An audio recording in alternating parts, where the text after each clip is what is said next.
quita la bandeja y me grita, "Why you fucking do it?" ¿Qué mierdas estás haciendo? Y cuando me grita eso, me salpica la saliva en la cara. Estaba súper mal y yo reacciono en un momento en el que yo estaba llorando en un puente.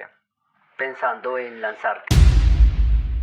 Sabiendo mis amigos, mi familia, que yo soy una persona de confianza en la que pueden hablar y contarme transparentemente y yo los puedo apoyar de que están viviendo una situación, estas personas no lo hicieron y terminaron con su vida.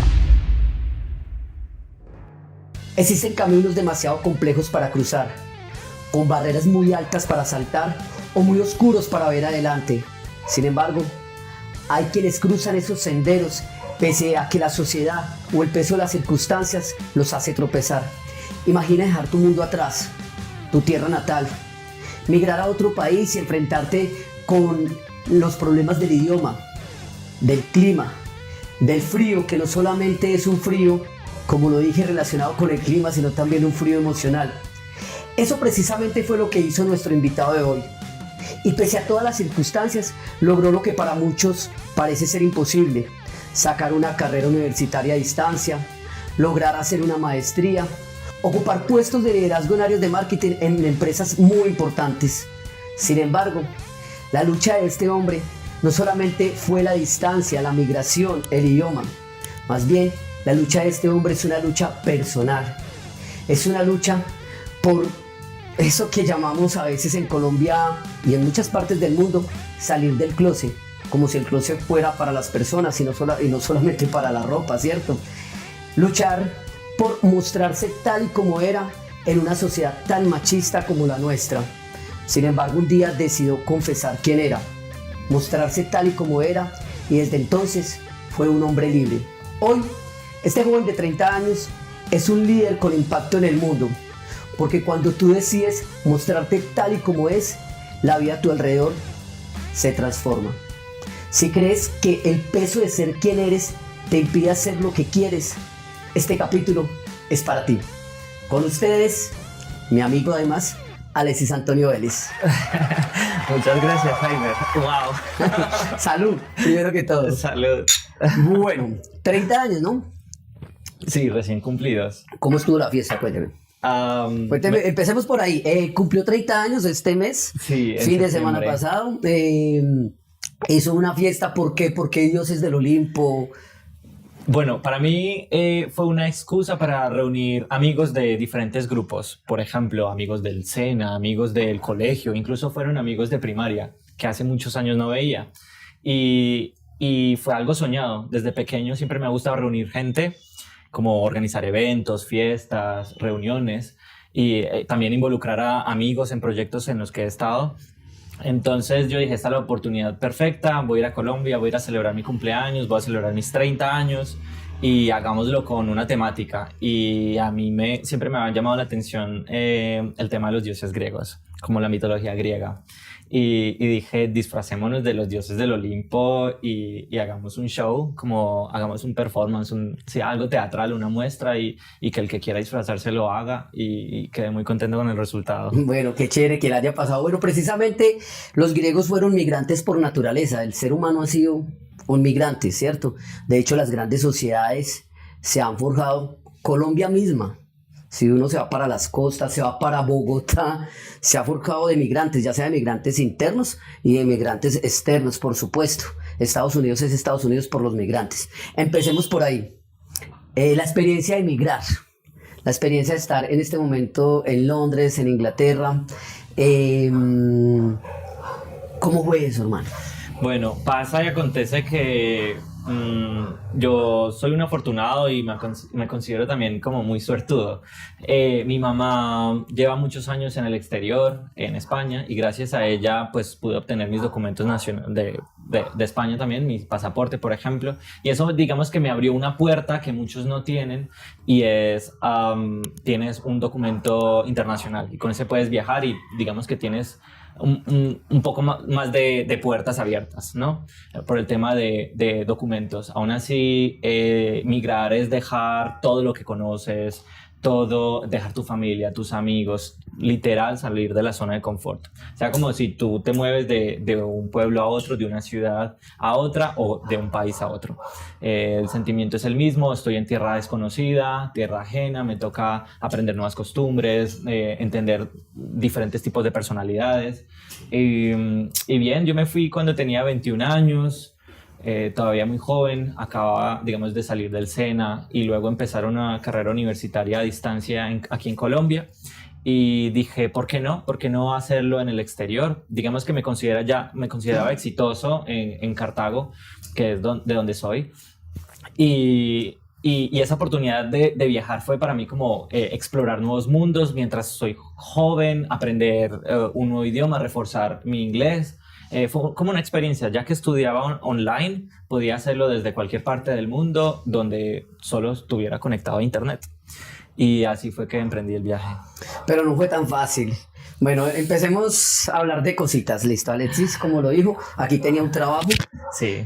Varios trabajos. Yo cuando leí la hoja de vida, digamos, Impacta tu mundo, no es sobre el éxito, y sí lo es, pero es más sobre historias de vida, ¿cierto? Entonces, pues era un hombre que ya tenía un trabajo, tenía reconocimiento a nivel local, actor, organizador de eventos, bueno, una cantidad de cosas, y muy joven ya tenía, digamos, un reconocimiento y proyección, y sin embargo decides irte. Esa es la primera parte dura, pero la segunda parte dura viene es porque no te vas para España, o te vas, pero luego migras a un país donde creo no conocías a nadie o a muy pocas personas, sin idioma, sin dinero. ¿Cómo fue eso? Sí. La experiencia, la verdad, es hardcore, como se dice, un poco heavy. Bueno, uno trae estos anglicismos. Fue difícil porque, digamos, yo con mi currículum, mi hoja de vida bien construida aquí en Colombia, trabajo, digamos, profesionalmente desde los 17 años en un canal de televisión, todo eso, y llegar a, digamos, España con diferentes habilidades, diseñador gráfico, multimedia, actor, gestor cultural, y luego no encontrar trabajo, 3 meses, nada, cero. Fue una de las razones por las que luego me fui a Londres. Pero bueno, en ese proceso en Barcelona, que era donde estaba, allí empiezo a trabajar con una microempresa, de hecho era de unos venezolanos inmigrantes en una agencia de turismo nocturno, y tocaba salir todas las noches a reclutar turistas. Y a mí, digamos, me encantó esa experiencia porque yo podía hablar en inglés. Y digamos que es algo que siempre me ha gustado desde pequeño. De hecho, en las pruebas ICFES que se hacen en el colegio fue como mi mayor puntaje de todas las demás asignaturas, y eso como que me motivaba más a que yo creía que yo podía hablar inglés, la gente me entendía, me creía la película sin saber qué estaba diciendo en realidad. Pero luego mis compañeros empezaron a ver que yo era el nuevo y yo traía más turistas. Yo tenía franceses, italianos en mis grupos y me iba por toda la playa, cogía una guitarra, no sé tocar guitarra, pero me iba con ellos improvisaba todo lo que podía, me inventaba historias para mantenerlos entretenidos y los llevaba por bares y discotecas. Pasó que con eso tuve conflicto con mi mamá porque yo llegaba muy tarde a la noche, o llegaba a las 5 o 6 de la mañana. Era su trabajo. Era mi trabajo, pero parecía, como no ganaba muy bien, pero la empresa ni siquiera estaba registrada en España, entonces pagaban por comisión. Entonces llegaba con muy pocos euros, entonces parecía como que este fue de fiesta, y pasaba de fiesta todos los días. La verdad, después me podía quedar con los turistas y disfrutando, me gusta la música, entonces eso, me lo disfrutaba. Pero entonces digamos que temas de convivencia, el trabajo y todo esto, más la oportunidad de estudiar en inglés en Londres, que la tenía ahí, digamos, sí, a pico y pala, ¿no? Entonces me fui para allá, y apenas aterrizo en Londres me doy cuenta que no sé nada de inglés. Sí, no entendía absolutamente nada. En el primer día apenas llego, voy a abrir una cuenta bancaria, y porque es requisito para poder trabajar, una cuenta que tenga la dirección de donde te estás quedando, como el nombre. O sea, aquí normalmente traiga su documento de identidad. Allá no, con la cuenta bancaria, porque ahí tiene sus datos todos. Entonces fui a abrir la cuenta bancaria, no entendía absolutamente nada, y yo sentía que ellos hablaban como ra, porque es verdad que aquí en Latinoamérica el inglés que aprendemos es el, digamos, norteamericano. Entonces el sonido es diferente, yo no tenía absolutamente nada de contexto de cómo era Inglaterra, nada, cero. Entonces fue arrancar desde... He escuchado muchas historias de migración, por ejemplo, Personas como vos que son emprendedores, que digamos aquí en Colombia trabajan en canales o en cultura o en teatro, en fin, pero llegan allá y les toca lavar baños o barrer, trapear y planchar, como dice mi mamá, reciben muchas veces humillaciones, ese tipo de cosas. Sé que también las viviste Sí, sí, sí. en Inglaterra. Una parte fue por la barrera idiomática, me imagino, y pues porque hace parte del proceso. Sí, sí, sí. De 10 personas que migran, 9 terminan haciendo algo así similar. Sí, todas estas labores domésticas, trabajando en restaurantes, esa es la verdad. Incluso estudiantes que se van a las mejores universidades, todo ello terminan siendo part-timers, como trabajo de tiempo parcial en empresas así, restaurantes, cafeterías. Digamos que las cafeterías es un buen comienzo para aquellos que medio hablan inglés, como medio se defienden. En mi caso me tocó desde cero, desde arrancar desde cero. Entonces yo trabajé en limpieza de edificios, como edificios comerciales, limpieza de colegios. Me tocaba limpiar las hojas en otoño, en septiembre, las hojas de los árboles que caen en los jardines infantiles, para que cuando los niños salían a jugar no hubieran bichos, insectos, ni hojas por ninguna parte. Entonces me tocaba ir a soplarlas a las 5 de la mañana. Eso era levantarme a las 3, 4 de la mañana para poder llegar hasta las escuelas. Y Sí. limpiar edificios. Sí, me dicen. limpiar edificios. Haciendo baños. De todo. ¿Qué sentías? Es decir, ¿cómo te percibías como ser humano, como persona en esos momentos? Digamos, tú teniendo una proyección diferente a la cual ya en este momento llegaste, y pues en el camino que sigue, ¿cierto? Pero ¿qué sentías en ese momento? Pues me lo pregunto yo porque he escuchado historias de médicos, de abogados incluso, ¿cierto? Aquí son el doctor y entonces están allá limpiando baños, barriendo, recogiendo hojas. ¿Qué se siente, mi hermano? Sí, sí. Hasta me escaramuceo porque resulta que al principio, de hecho, antes de migrar, me pasó que yo dictaba conferencias aquí en Colombia y yo pensaba, o era parte de mi discurso, diciendo que nosotros somos un país rico, tenemos demasiada riqueza, muchas oportunidades y no necesitamos salir del país para poder ser exitosos. Y yo básicamente podría estar dando un ejemplo de que yo era un ejemplo de ello, pero sí que es verdad que el contexto es muy diferente. Entonces estar allá me sentía que no era coherente, de que, wow, como tanta basura que yo hablaba en Colombia, cuando aquí estoy haciendo exactamente lo que dijo que no deberíamos hacer. Claro, profesionales y todo ello allá trabajando. Aún así, yo siempre lo vi temporal. Yo dije, esto es temporal. Y Esto también pasará. Esto pasará. Digamos que yo tengo familia en Londres y yo veía que ellos sí llevaban muchos años en limpieza y yo decía, yo no voy a ser como ellos. Yo voy a durar en este trabajo 3 meses. Y digamos que así lo fue. Yo 3 meses en limpieza en una parte, me iba a otro que pagaban un poco más, donde yo pudiera hablar inglés. Yo interactuaba, yo hablaba con los de las oficinas o con los profesores del colegio donde estaba. Yo siempre intentaba como salirme como ir más allá, como ve, mira esto. O en una escuela me acuerdo que me encerré, no había mucho trabajo y me encerré en un cuarto a leer libretas de niños, de estudiantes, y di con una de religión, donde hablaban de todas las religiones del mundo, y dije, esto ni siquiera lo vi en el colegio, y tengo ese recuerdo vivo. Porque sí, siempre fue así, como de superación, la verdad. De superación. Es importante lo que dices, porque a veces el discurso se nos vuelve mucho de tú puedes, y somos un país rico y somos un país millonario, pero sabemos que no. O sea, sabemos que Latinoamérica, no estoy hablando de Colombia específicamente, sino toda Latinoamérica es una comunidad emergente. Sí, del tercer mundo, pobres, y que esas oportunidades son muy difíciles y que cuando nos llegamos allá nos encontramos con esas realidades tan difíciles. Pero también es importante que hay un mínimo de decisión y ese es el no quedarme en la zona de confort. Tú mismo lo dices, tienes familiares allá que llevan muchos años en limpieza y siguen en limpieza porque digamos que no está mal tampoco, pero digamos, estoy en mi zona de confort, esto gano bien, pero pues tú querías otra cosa, ¿hacia dónde vamos? Pero antes de llegar allá, 2 historias que me contaste antes de esta entrevista.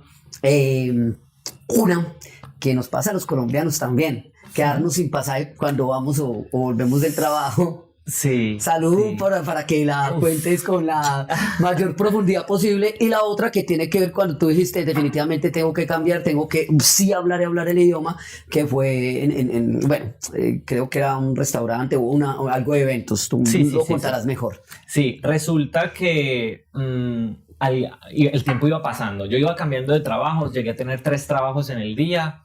Y de esos como salir de un trabajo, ir a otro, luego a clases de inglés, luego irte a descansar. El cliché, mañana, tarde y noche, el cliché que le dicen a uno y fines de semana también. Tal cual. Ya saben, es real. 3 o 4 trabajos llegué a tener. El cuarto trabajo era en los fines de semana. Luego estaba también estudiando inglés, luego estudiando en la universidad, terminando pues comunicación social.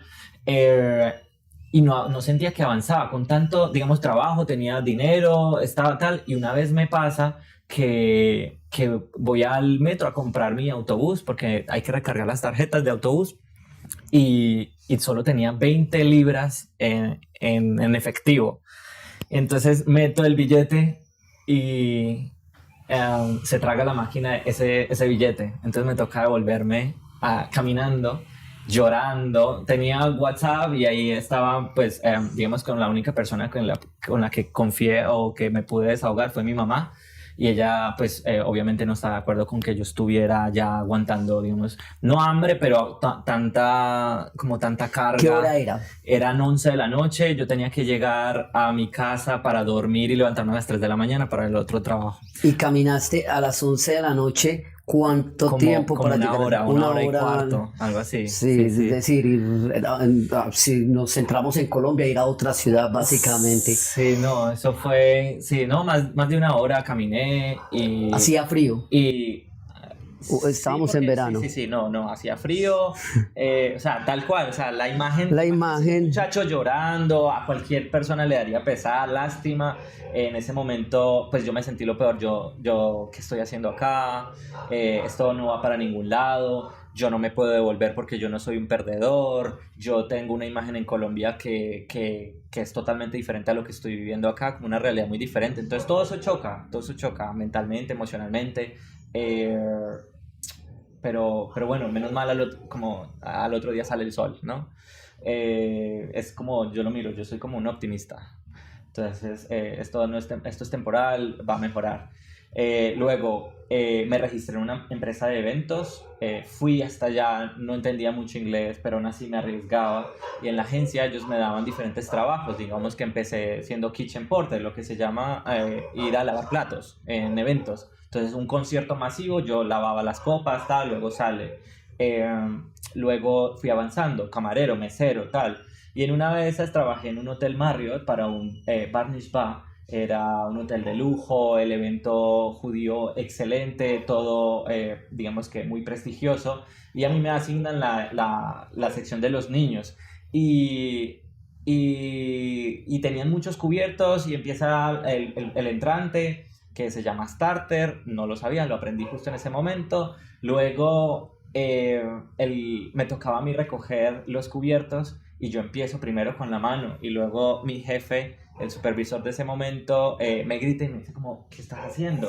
Yo, pensé, lo estoy haciendo mal, estoy cogiendo con la mano, voy a ir por la bandeja. Entonces yo fui rápido, cogí una bandeja y empecé otra vez a coger todos los cubiertos y me dice, ¿qué estás haciendo? Entonces yo dije, no, lo estoy haciendo mal. Entonces voy y empiezo a poner los cubiertos. No sabía ni qué era, de quién, de qué niño, nada. Yo volví a poner todos los cubiertos, se acercó. ¿Tú no sabías qué te estaba diciendo exactamente? Nada, ni leer los labios, nada. Entonces me acerca, me quita la bandeja y me grita, why you fucking do it? Como, bueno, ¿traduzcamos? Sí, ¿qué mierdas estás haciendo? Y cuando me grita eso, me salpica la saliva en la cara. Y yo me quedo ahí, o sea, paniqueado, en shock, blanco, y me voy detrás de una puerta a llorar. O sea, lo primero, digo, ¿qué estoy haciendo acá? Yo era el mejor, de los mejores en inglés. Escena de película, cuando te gritan y el pitico empieza a sonar ahí en la cabeza. Y ya no entendía nada. Me banearon. Yo ya no podía ir a trabajar a ningún hotel de lujo porque no era buen empleado. ¿Pero qué ocurrió? ¿Qué era lo que estabas haciendo? Además de no entender el inglés y de las diferencias culturales lastimosamente que se dan en todo lado, ¿pero qué ocurrió? Resulta que ahí aprendí, y nunca se me va a olvidar, la palabra cutlery. Cutlery significa cubiertos. Y había que coger el cutlery del starter solo. O sea, el cubierto pequeñito del entrante. Entonces... Los otros no, así estuvieran sucios. Sucios, lo que fuera. En una sección de niños se iba a ensuciar de todas maneras. Pero sí, eso fue lo que pasó. Y no se me va a olvidar esa palabra. Bueno, dos historias tremendas sobre la migración. Y vamos, antes de llegar a donde estás en este momento, devolvámonos un poco. Tú tenías una pareja en Londres, tenías un hombre, hablé de salir del closet, es gay. Sí. Quiero que nos cuentes cómo fue ese proceso. Yo viví de Alexis 2 procesos. Ese, si no estoy mal, en el SENA, Sí. y viví el proceso también de irse para Europa, cuando me decía voy a dejar mis proyectos acá y voy a dejar mis cosas, y me acuerdo que yo le decía, pues, ¿qué proyectos? Pues de eso se trata la vida, cuando hay las oportunidades. Vamos a hablar de ese tema. Sí, yo, digamos, no sé, yo me considero, como ya les dije, un afortunado, un bendecido, pero también, no sé, como muy revolucionario, y todo empieza desde pequeño. O sea, yo crezco, yo tengo mis amigos y yo siento que algo como que está mal en mí, como que no va por donde va el resto. Y, por ejemplo, yo sentía celos de mis amigos, hombres, y no de mis amigas mujeres, porque tenía muchas. En cambio, hombres tenía pocos, y yo sentía, no sé, sentía algo diferente. Luego en el colegio pasó que yo era el gaycito del salón, y yo sin saber qué significaba eso. Luego más adelante, digamos, teniendo novia, yo sentía que la conexión no era la misma. Digamos que ellas esperaban algo más físico de mí, y yo quería algo más emocional, cogerlas de las manos, ir al cine, hacer actividades. De amigos. Sí, de amigos, eso. Yo quería, porque, digamos, soy muy emocional, muy afectivo, y yo quiero sentir ese afecto. Y entonces, bueno, eso pasaba. Luego, como en 2013, más o menos, con 19 años, estoy en el SENA. Pasa que ya por fin siento una emoción, un sentimiento hacia un hombre. Entonces ahí es cuando se revela todo, digamos, en mí. Le cuento a personas de confianza, no le cuento a mi familia, solo a unos primos, porque mi familia pues es muy conservadora, muy religiosa. Pues los comentarios no faltaban de, fulanito, fulanita, etcétera. Entonces yo creía que yo podía ser el ojo de ese huracán, y yo no quería estar ahí. Yo quería que todo el mundo... Es como que Alexis, de por sí, su personalidad hasta el día de hoy, él quiere ser querido, y él, digamos, se esfuerza por hacer que la gente, digamos, lo quieran. Digamos que esa es parte de mi personalidad. Entonces yo no quería afectar. Sentías que si contabas, claro, no ibas a ser querido, no ibas a ser amado, no ibas a ser aceptado. Me iban a rechazar, incluso, y es verdad, esto pasa mucho a en muchas familias. Sí. LGTB, ellos uno dice, soy gay, el círculo de amigos cambia. Todo el mundo entonces ya se reserva en comentarios, entonces ya no son ellos, ya ellos tienen que fingir cuando estás presente. Eso cuesta. Incluso profesores cuestan, ya ellos no pueden ser ellos porque uno está presente, entonces tienen que ser respetuosos. Bueno, se va a afectar, tal. Bueno, eso cambia. Entonces yo no quería eso, yo no quería que la gente cambiara conmigo. Entonces empiezo a contar porque estaba pasando una crisis amorosa, todo esto emocional. Y, por ejemplo, tú fuiste una de las primeras personas con las que me abrí, fuera de ello porque eras mi profesor de teatro, y en teatro uno tiene que expresarse, sí o sí. Los sentimientos hay que demostrarlos en escena, y eso hizo parte de mi proceso. Todos mis compañeros de teatro fueron testigos de ese momento, y gracias a ellos y a todos ustedes fue también que, digamos, yo pude avanzar en ese sentido. Y el tema de la familia fue hasta donde... Sí, no, el tema de la familia ha sido crucial. Yo no salí del closet, yo solo, digamos, le conté a mi mamá, y eso porque ella estaba en el exterior, entonces yo sentía como que ya no podía hacer más, simplemente le conté como de amigo a amiga. Y ya luego fue hasta que yo ya vivía en Inglaterra, y yo me sentía como ya más seguro. Yo iba a ir a una marcha del orgullo gay, me moría por ir, pero en la noche anterior ya tenía toda mi ropa, mis arcoíris, todo listo, y yo dije, no, yo no puedo ir por allá si de verdad no me siento orgulloso. Pero lo primero que hice fue llamar a mi papá. Dije, ¿dónde está? siéntese que tengo que contarle algo. Me dijo, no, cuénteme que estoy afán. Estabas como en el síndrome del impostor, ¿cierto? Es decir, Total. soy esto, soy querido, mi familia me quiere, mis amigos me quieren, pero no me quiero. Porque no, porque aún puedo así ir a te disfrutar. habías reconocido, pero no te habías aceptado porque no podrías decirle al mundo, es que esto soy yo. Entonces no podrías ir a disfrutar una marcha porque te sentías como un impostor. Claro, y no podía publicar fotos, no podía compartir mi vida, que mis amigos, nada, porque de hecho también eso hace parte del proceso. Yo traía amigos a mi casa que eran de la comunidad LGTB y claro, era lo más raro que llegaba a mi familia, por ejemplo, porque todo era muy, como ya le dije, Muy conservador. muy... Muy de esta ciudad, para los que nos ven en todas partes del mundo, Cartago, en el norte del Valle del Cauca, es una ciudad con una historia colonial, de república y exageradamente religiosa y conservadora. No está bien, no está mal, pero pues hace difícil cuando son estas historias. ¿Llamaste a tu papá? Sí, llamo a mi papá, le cuento, me desahogo, le digo como en 2 minutos todo, le digo, yo sé que no es lo que quiere, yo sé que no es lo que siempre quiso y más de su hijo mayor, digamos que todos en mi familia, todos dicen que yo soy la viva imagen de él porque me parezco, tengo su nombre todo, hablo como él, etcétera, que sabía que él se iba a decepcionar y pues yo quería ir a esta marcha sintiéndome bien y su respuesta fue, hermano, usted está muy grande, usted es independiente, usted vive por allá, usted sabe cómo hace sus cosas y lo dejo porque tengo que irme a trabajar. Y yo ya me quedé como, wow, en shock.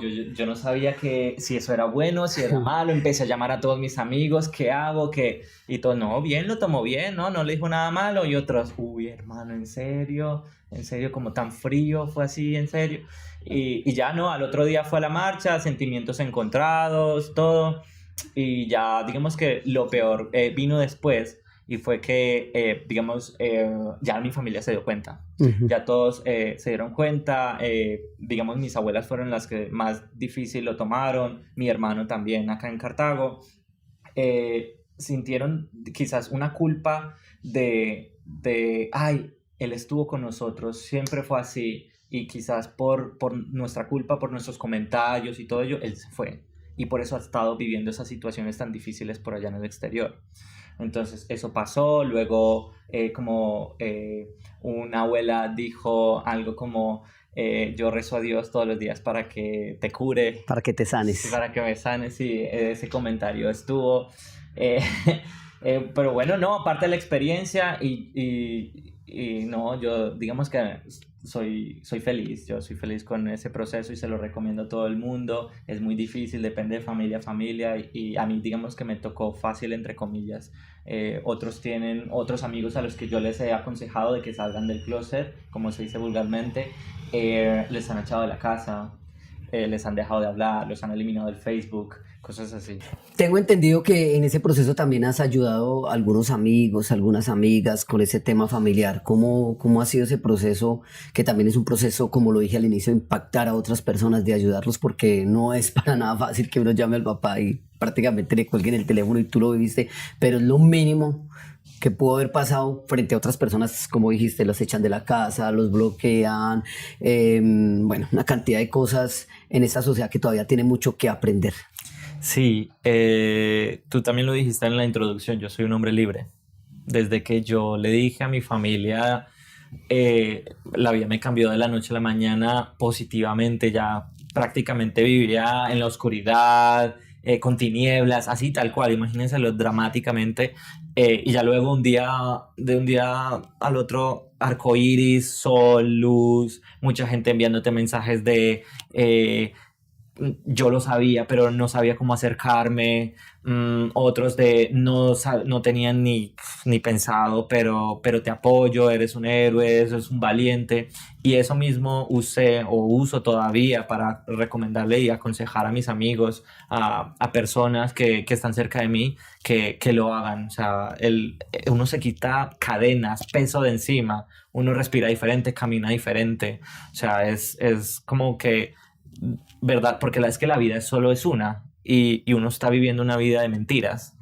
con cadenas. Básicamente cuando yo me reconozco, y no solamente tiene que ver con ser gay, sino con una cantidad de cosas en la vida, porque muchas personas heterosexuales también viven vidas de mentira. Así es. Cuando no están donde no quieren estar, hacen lo que no quieren hacer. Y vuelvo y digo, caemos, yo el primero, lo he hecho muchas veces, y trata uno de luchar de salir de eso, caemos en el síndrome del impostor. Soy lo que no soy y muestro lo que no es. Ya dijiste, soy gay, esto soy yo, estás en Londres y hay una historia entre el romanticismo y también la pérdida, que es la historia de una persona con la que tú querías cultivar una familia, incluso pensar en hijos.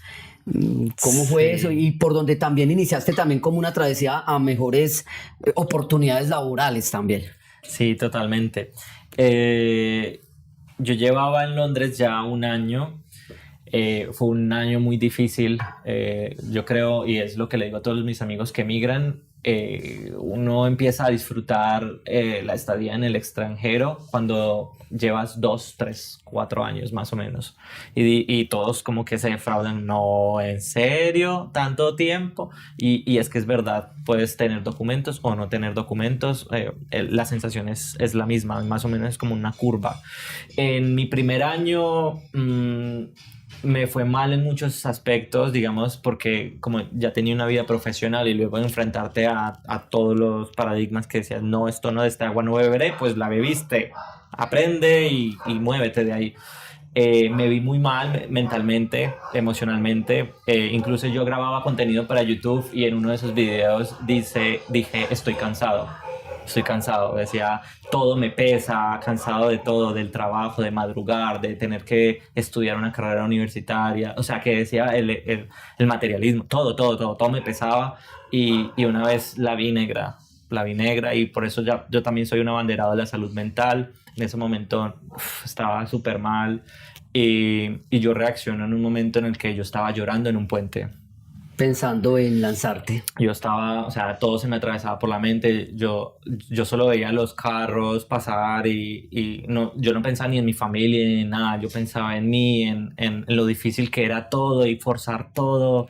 Y yo pensaba quizás en personas que también tenían que pasar por la misma, y yo decía, yo no quiero ni escuchar historias de estas porque es horrible la experiencia. Y en esos días conozco una persona que fue pues mi ex, con el que estuve 6 años.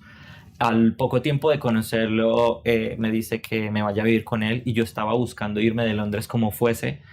Yo sentía que en ese año yo no avancé, digamos, económicamente cero, nada. Al menos me independicé, ya no vivía, digamos, con mi familia.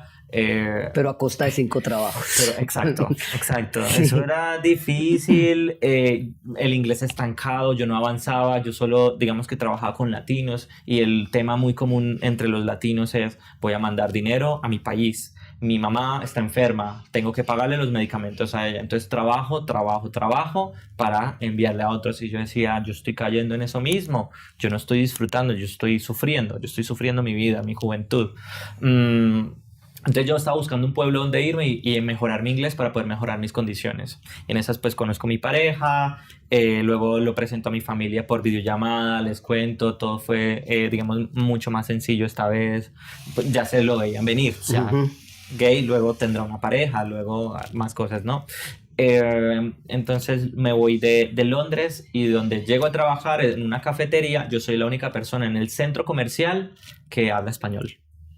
Entonces una oportunidad excelente para practicar inglés, mejorarlo, lo mejoré de un momento a otro. Eso fue así. Sí, era eso o morir en el intento, porque no había de otra. Nadie te iba a decir, ven, yo aprendo español. Eras tú el que tenías que aprender inglés. Sí. Y eso fue de hacer esa, digamos, tener esa experiencia. Luego, mientras estaba en mi universidad virtual, hacía proyectos con comunidades. Entonces un día entrevistaba a comunidades latinos en Londres, y esos proyectos me ayudaron a presentar como una propuesta a una fundación italiana con la que me gané una beca, y con esa beca me fui a Nueva York y presenté, digamos, una propuesta de mejoramiento de como relaciones entre países para una simulación de la organización de la ONU. Organización Mundial de las Naciones Unidas. Naciones Unidas, sí, sí, exactamente. Estuve en la ONU y bien, excelente. Conocí gente fenomenal, volví a Inglaterra con otra perspectiva. Yo puedo hacer todo lo que me gusta, que es hablar en público, viajar, sí, ser un comunicador. Lo mismo que hacía en Colombia, yo puedo hacerlo en Inglaterra. Y así fue como empecé. Después de eso, yo no me quedé ahí quieto en esa cafetería. En horas libres trabajaba en una discoteca, luego trabajaba en un bar, organizando eventos, me movía. Yo he hecho absolutamente de todo. De ahí empecé a trabajar en una empresa de Fórmula 1, en un equipo de Fórmula 1, en McLaren se llama. Ahí hice de todo. Entonces, un día me podían ver en la cocina, en el restaurante, sirviendo platos, como estilo buffet. Y luego en la noche me podían ver fabricando piezas o como organizando piezas de impresoras 3D que iban a unos ventiladores gigantes que se llaman túneles del viento, con las que se prueba la aerodinámica de esas piezas para poder luego desarrollar el material verdadero que va en el carro de Fórmula 1, en el monoplaza, y hacen el carro más rápido. Entonces yo estaba haciendo eso, digamos, en las noches, hasta tarde en la noche, y al otro día trabajaba en marketing. Empecé a trabajar en marketing en McLaren, ayudándole al equipo de eventos a hacer el etiquetado para todos los que son VIPs que van a las carreras de Fórmula 1, pues enviándoles todo el paquete de términos y condiciones, los tickets, los pases de entrada que son como carnets, todo eso. Sí, eso fue. Y ahí empezaste. Ahí empecé. ¿Hiciste la maestría en? Tengo algo más para contar. Resulta que ahí estaba, todavía estaba con comunicación social y un día voy a una agencia de empleo temporal y les digo, este es mi portafolio, yo he hecho esto, ya todo estaba en inglés, súper bien, y me dice, pues justo estamos necesitando a alguien que sabe HTML, y aquí es cuando yo le recomiendo a todo el mundo que por más que esté estudiando derecho, medicina, para ser piloto, siempre tienen que saber algo tecnológico e inglés, idiomas. Y lo tecnológico, yo empecé con HTML, no me gustaba nada, yo soy más creativo y esto es un lenguaje de programación. De hecho, cuando yo lo aprendí, tuve que recuperar porque suspendí esos módulos, los reprobé, entonces tuve que volverlo a hacer, y allá fue mi entrada a lo que hago hoy en día. Entonces yo con ese nivel de programación que tenía, fui y trabajé en un contrato que me dieron por 3 meses, lo acabé en el primer mes, y en el primer mes me dijeron, usted es un profesional excelente, su nivel de inglés es excelente. Y yo, ¿en serio? Yo o sea, síndrome del impostor de nuevo, yo sentía que no valía, que mi inglés que era basura, la verdad, yo no creía en mí.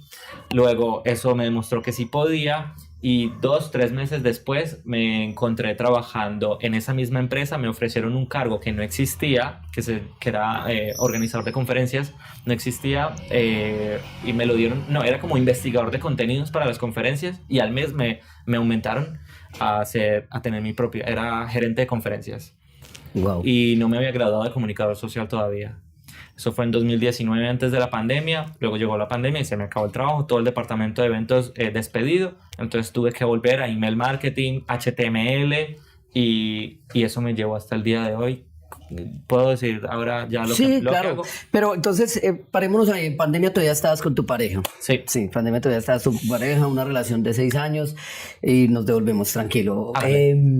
Y ya estabas viendo la luz, ya, digamos, crees en ti, confías, eres libre, eres lo que eres y te aceptas, y con lo que te aceptas puedes lograr muchas cosas. Le cuento algo, y esto también muchos colombianos lo tenemos, y es falta de merecimiento. Es que vamos a un sitio y decimos, no, pues págueme esto, cuando el director de esa empresa de eventos, en esa editorial, me dijo 26,000 libras al año es muy poquito para todo lo que vales, te voy a dar 30,000, y yo todavía no me había graduado de la universidad. 30,000. Y luego cuando empezaste en marketing allí en la editorial, organizando las conferencias. No, era investigador de contenidos, como proponiendo temas para las conferencias, y que a los 2 meses me aumentó todo, salario, el bonus por cada evento que yo hacía me daban 3,000 libras. Una historia de pobreza y subyugación como la que hemos tenido los colombianos falta eso, el merecimiento. Y vas así, entras a estudiar, también terminas comunicación social y entras a estudiar una maestría en marketing digital, ¿o específicamente? No, yo quería seguir por la rama porque esta empresa dijo que me podían pagar el máster. Resulta que llegó la pandemia, me despidieron todo el departamento de eventos, entonces me quedé sin máster, pero ya había aplicado a la universidad y me aceptaron. Entonces ya me tocaba a mí buscarme los recursos, sabiendo que pues me habían despedido y todo para pagar el máster. Estudié, se llama en inglés Marketing and Leadership, y lo que yo quería era relaciones corporativas, tipo yo ser gerente o encargado de una relación, de una empresa con otra, y como que es tener esa cuenta y que yo era el responsable de esa cuenta, porque eso me pasaba cuando era conference manager, que yo traje empresas como Audi a que vinieran a exponer en las conferencias. Yo organicé una conferencia que se llamó El futuro del transporte, una conferencia mundial en Viena, en Austria. Y eso fue brutal, la experiencia no la cambió y yo sentía que era el trabajo de mis sueños. Pasamos de lavar platos, de que me tiren saliva en el rostro por no entender que este cuchillito va antes que este, Sí. a organizar una conferencia de nivel mundial en una ciudad como Viena. Sí. Esto ya es un reconocimiento tremendo y es un salto cuántico, diría yo. Sí. Y yo lo que creo que este viaje también me ha enseñado es la resiliencia, porque luego me despidieron y durante 4 meses no encontré trabajo. Entonces tuve que dejar el tema de eventos y volver a algo que, digamos, no me gustaba, pero confieso que soy muy bueno, y es email marketing, HTML, programación. Digamos, yo estudié comunicación, periodismo, todo esto, y no tiene nada que ver con programación. Pero yo creo que uno tiene que hacer uso de sus habilidades, y si uno es bueno para algo, así no sea su pasión, uno tiene que sacarle el gusto y el provecho a la situación. Bueno, entonces la terminación con tu pareja, con tu novio, un momento difícil, pero también tengo entendido que ya ahí es donde tú dejas de ser un impostor, crees en ti, y la terminación también tiene que ver con una decisión personal más que romántica. Sí, total. Porque como he dicho, soy un abanderado de la salud mental. Yo lo hablo con todo el mundo y soy muy abierto en este tema, y es a contar que la pandemia fue crucial, tanto para mí, digamos, profesionalmente, un despertar, otra vez empezar desde cero, como tenía el mundo ganado y otra vez empezar desde cero, se puede empezar desde cero. Y luego yo creí que la pandemia iba a matar a mis abuelas. Yo creía que el COVID se las iba a llevar. Yo empecé, digamos, tenía mucha ansiedad, todo este tipo de cosas, ¿no? Todos confinados.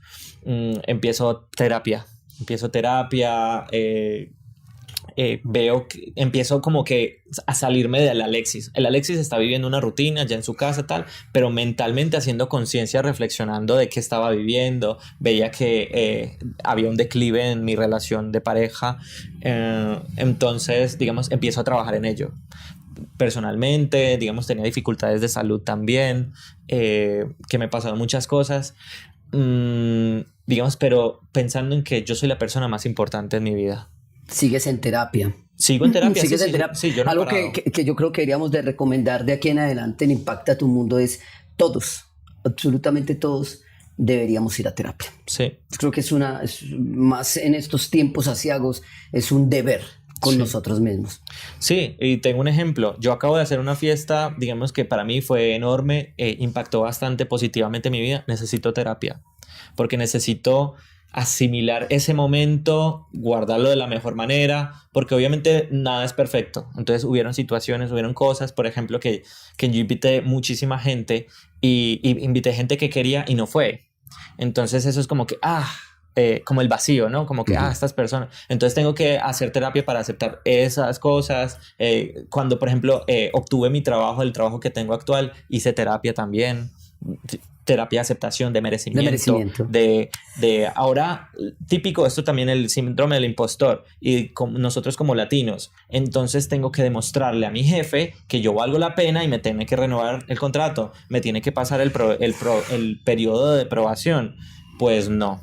De hecho, esta entrevista de trabajo, para entrar a este trabajo, yo no me esforcé como en otras que me mataba y es que me tienen que dar el trabajo, es que por favor Dios, yo muy, muy tranquilo, muy calmado y así tal cual he seguido trabajando en esta empresa nueva. Volvemos al tema de la pandemia.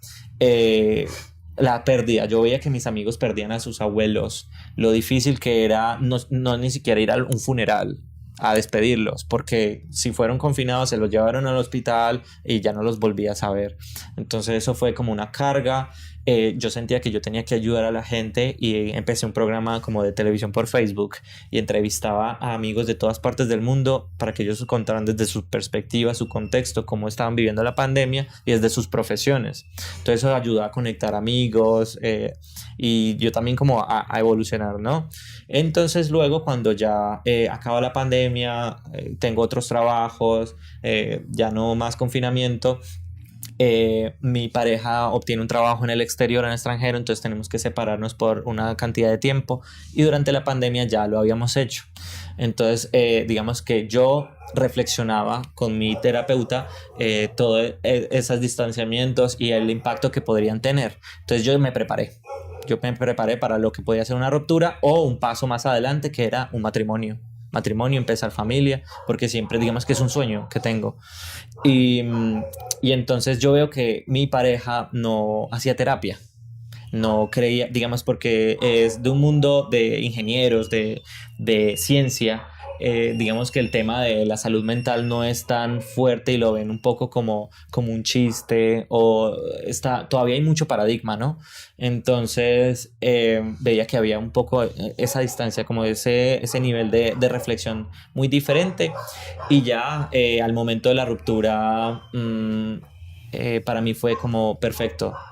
Si digamos él fue el que terminó conmigo, entonces yo vi que si él no quería aprovecharme como novio, como pareja, yo sí me iba a aprovechar como persona. Ya tenía libertad para, digamos, ya no tenía que compartir tiempo con alguien, ya podía compartir tiempo conmigo mismo, ya podía hacer actividades que me gustan. Entonces me metí a bailar y luego de bailar en una academia profesional escuché de compañeros que estaban haciendo casting y a mí siempre me ha gustado la actuación y dije, ¿por qué no? Llamé un contacto que tenía dentro de todas mis experiencias laborales y me refirió con una persona que hace castings y todo esto y así fue como empezó esta aventura loca.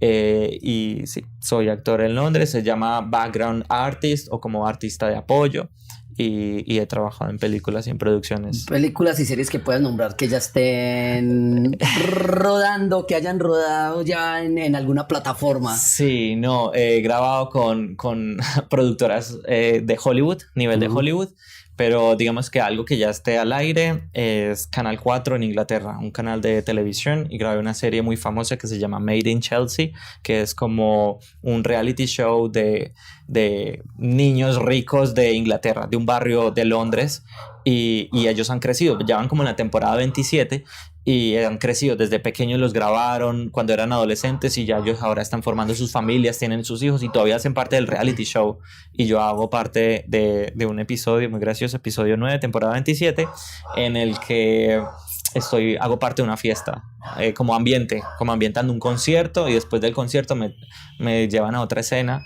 en el que están como teniendo una discusión y yo estoy ahí como chill, bebiendo en un bar y... hay dos películas que no las podemos nombrar. Sí. Pero sí podemos decir fecha de estreno. Sí. Mundial. Sí, es estreno mundial el 22 de noviembre. 22 de noviembre. No podemos decir el nombre de la película, no estamos autorizados para dar esta premisa. Pero 22 de noviembre, dos películas buenísimas para que vayan al cine, para que la vean. Es un extra, pero observen y allá aparecerá en ambas películas. Sí, no, muchas gracias. Y ahora estás de director de marketing. Bueno, sí. En proceso para ser director, no mentiras. Yo le dije, cuando me contrató mi jefe, me dijo, ¿cuál es la típica pregunta de dónde te ves en 5 años? Y yo le dije, haciendo lo que tú haces.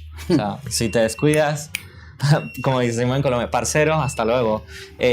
Yo soy... Y aún así lo contrató. Sí, aún así me contrató porque tengo como ese ímpetu, ¿no? Como esas ganas. Yo soy gerente de marketing y me encargo de, digamos, relacionar o crear esas relaciones corporativas con cuentas, como con clientes, pero desde el tema de email. Entonces yo soy el encargado de email marketing y pronto estaré encargado de WhatsApp y LinkedIn, que son canales de comunicación para hacer campañas de publicidad digital, y es en un periódico. Un periódico económico. Periódico De económico. talla mundial, competencia pues de los periódicos más conocidos a nivel mundial económicamente. Podemos decir que el hecho de la terapia, bueno, podemos decir que el hecho de todos estos procesos, de haber vivido todas estas situaciones, de haber hecho terapia, pues también te hacen un hombre que no tienes eso que tienen muchas personas. Yo incluso me he visto en eso, ¿sí? Y es el apego emocional. Y el apego emocional que no nos deja avanzar, porque tú vivías con tu novio en un pueblo y sabías que además si no volverías a Londres ya hablando inglés, tampoco ibas a evolucionar mucho a donde querías. Pero si estabas con ese apego emocional, así te separaras, si estabas ahí sufriendo todos los días, como a veces nos pasa a nosotros en las rupturas amorosas, nos damos golpes, el por qué, o nos pasa también, el apego emocional también son con los trabajos, cuando nos despiden, entonces nos quedamos, ¿por qué? Porque de hecho es un aprendizaje para mí en este punto preciso de mi vida. Yo sé que muchas personas se van a sentir identificadas. Podemos decir que todo eso ayuda a que hoy estés actuando en películas, que quizá... sé que ya has participado de casting y seguramente alguna vez vas a tener, si no un protagónico, al menos unas apariciones más, papeles secundarios más relevantes y tal vez un protagónico, pero que estés ahorita en esta gran compañía, que estés bailando, que estés viajando, que estés haciendo todo eso, se debe a la terapia, al no tener apego emocional y a todo lo que viviste. Sí, totalmente de acuerdo. La terapia me ayuda, es como a salirme del Alexis. Tipo, Alexis sigue viviendo su rutina, sigue viviendo común y corriente, pero cuando voy a terapia puedo reflexionar en cómo estoy viviendo el día a día. Y el tema del apego es como que veo que el Alexis los fines de semana se siente triste y extraña a su novio porque no tiene planes de pareja, por ejemplo. Entonces, ¿qué hace el Alexis? Alexis se inventa actividades para podernos sentir.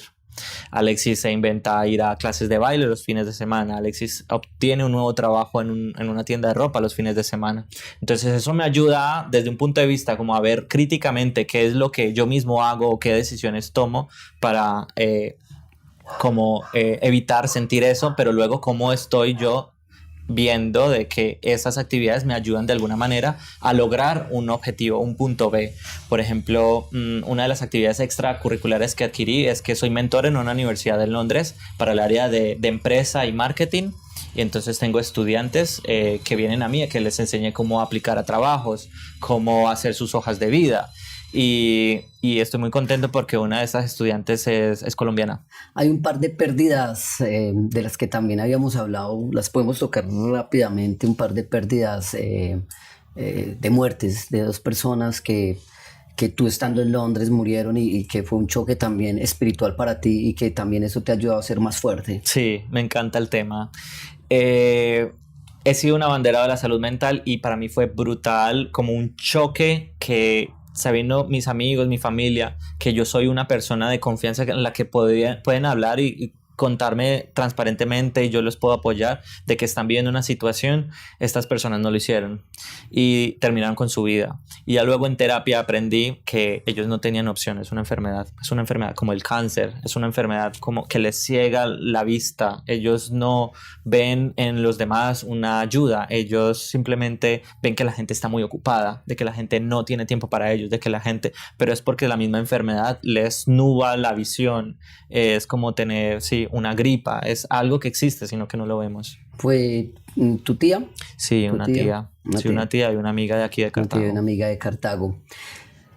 Yo agradezco por abrirse con nosotros, agradezco su valentía, agradezco que nos cuente estas historias que no son triunfalistas para nada, no son triunfalistas porque el triunfo es piensa y ya lo lograrás, no, son más bien de resiliencia, de constancia, de lucha, de salir de la zona de confort, pero no de esa visión también que tenemos hoy en día, sal de tu zona de confort, no, de salir de la zona de confort, yo quiero esto y cómo voy a por ello, ¿sí?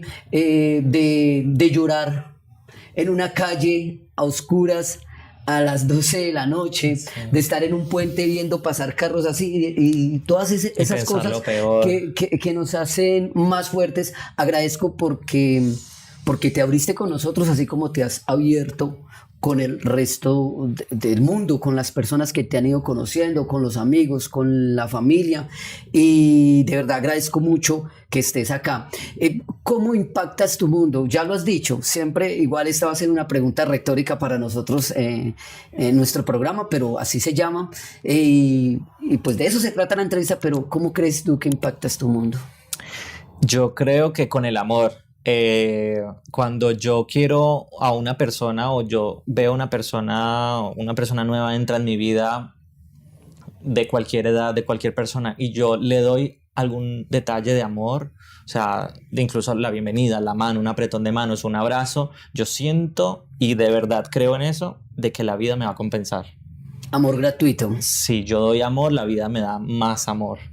¿Qué les recomendarías a las personas que nos están viendo en este momento, que están pasando por situaciones semejantes de salud mental o emocional, de rupturas amorosas, problemas económicos tremendos que vivimos diariamente, o que directamente están pasando por una situación de migración, ya sea que ya dejaron su país o están pensando en dejar el país? ¿Qué les recomendarías? Y anexo a eso, son dos preguntas en una, puedes responder por separado o juntarlas, y anexo a eso, ¿qué les dirías a las personas ya para que impacten su mundo? Sí, bueno, para las personas que están viviendo una situación ahora mismo, buscar ayuda. Definitivamente uno se encierra en su mente y ve rechazo, no ve puertas abiertas, uno antes cree que se le están cerrando, uno es un caos, como que uno ve el vaso, ¿cómo se dice eso? Una tormenta en el vaso. Entonces yo creo que cuando uno va a terapia, uno, digamos, busca consejo de personas que saben, no personas de tu contexto, de tu entorno, porque esas normalmente son personas que te ven en el día a día o personas que te van a decir, eso es una bobada, eso ya va a pasar. Pero no, cuando ves como que toda la imagen, como que sí, como ya lo dije, te sales de tu realidad y ves lo que está pasando, eso sirve muchísimo.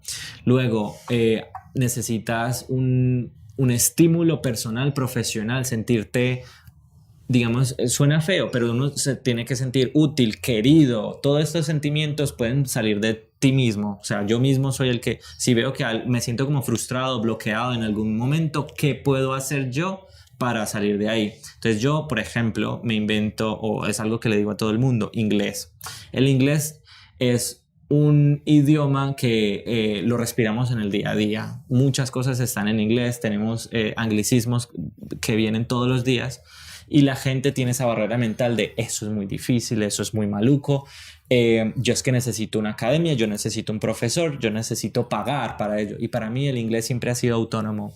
Yo solo tomé 3 meses de inglés en los que solo iba 1 o 2 veces a la semana, 1 hora. Para mí el inglés ha sido autónomo, primero digamos quizás porque me gusta, pero luego yo me he visto en autobuses subrayando en libros. Luego yendo a Google y buscar en traductor. Yo me he visto viendo películas, obligándome a escuchar audios, obligándome a hacer cosas para poder avanzar. Y yo me autoestimulo cuando siento que avanzo. Yo tengo una conversación en inglés y yo escucho una palabra, como lo de cutlery. Ya es muy común y me acuerdo de esa experiencia, lo de cubiertos en inglés. Y se lo recomiendo a todo el mundo. Por ejemplo, venía en el avión a Colombia y me vi una película en inglés sin subtítulos. Sí, me vi King Kong, una de King Kong, la última. Y fue como, wow, mira, Alexis, ¿dónde has llegado? Es decir, autosugestionense, emocionense. Sí, exacto. Sí, ustedes mismos tienen la respuesta. Eso es impactar el mundo. Bueno, ahí lo tienen, muchas gracias. Sí, muchas gracias. Salud.